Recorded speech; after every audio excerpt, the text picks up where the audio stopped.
The first treat is resilience. తెలుగులో ఒక్క వర్డ్లో చెప్పాలి అంటే తెగువ. దీన్ని మరింత డీప్గా చెప్పాలి అంటే పడిపోయినా లేవగలిగే శక్తి. మీరు ఎగ్జామ్లో ఫెయిల్ అయినప్పుడు, లేదా అనుకున్నన్ని మార్క్స్ రానప్పుడు, లేదా ఒక ర్యాంక్ మిస్ అయినప్పుడు మీలో ఉండే ఫస్ట్ రియాక్షన్ ఏంటి? చాలా మంది స్టూడెంట్స్ 2 ఎక్స్ట్రీమ్స్కి వెళ్తారు. ఎక్స్ట్రీమ్ 1, నేను పనికిరాను, ఇక ఏం చేసినా లాభం లేదు. Second one is denial. Paper హార్డ్గా వచ్చింది, లెక్చరర్ బాగా టీచ్ చేయలేదు, ఇలా రెస్పాన్సిబిలిటీని అదర్స్ మీదకి షిఫ్ట్ చేయడం.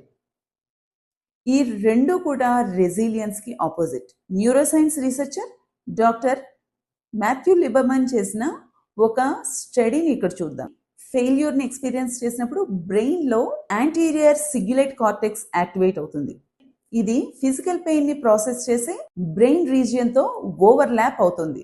రిజెక్షన్, ఫెయిల్యూర్ ఇలాంటి వాటిని బ్రెయిన్ లిటరల్లీ ఒక ఫిజికల్ పెయిన్ లాగా ప్రాసెస్ చేస్తుంది. అంటే ఫెయిల్యూర్తో హర్ట్ ఫీల్ అవడం అనేది వీక్నెస్ కాదు, న్యూరోసైన్స్.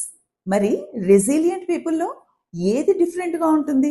వారి బ్రెయిన్ ప్రీఫ్రంటల్ కార్టెక్స్ ఫాస్టర్గా యాక్టివేట్ అవుతుంది. పెయిన్ రెస్పాన్స్ని ఓవర్ రైడ్ చేసి రేషనల్ థింకింగ్ని యాక్టివేట్ చేస్తుంది. అండ్ ఇలాంటి సిచ్యువేషన్స్లో నేను ఇప్పుడు ఏం చేయాలి అనే థింకింగ్ని ప్రాసెస్ చేస్తుంది. And good news is this is trainable trait. For example, వర్షం బాగా పడినప్పుడు వరి మొక్కలు ఓ పక్కకి బెండ్ అయిపోతాయి, బట్ పూర్తిగా విరిగిపోవు. మళ్ళీ వర్షం తగ్గాక అవి లేచి నిలబడతాయి. మీ రెసిలియన్స్, మీ రూట్స్ డీప్గా ఉంటే లైఫ్ ఎంత హెవీ రెయిన్ పంపినా మీరు బెండ్ అవుతారు, కానీ బ్రేక్ అవ్వరు.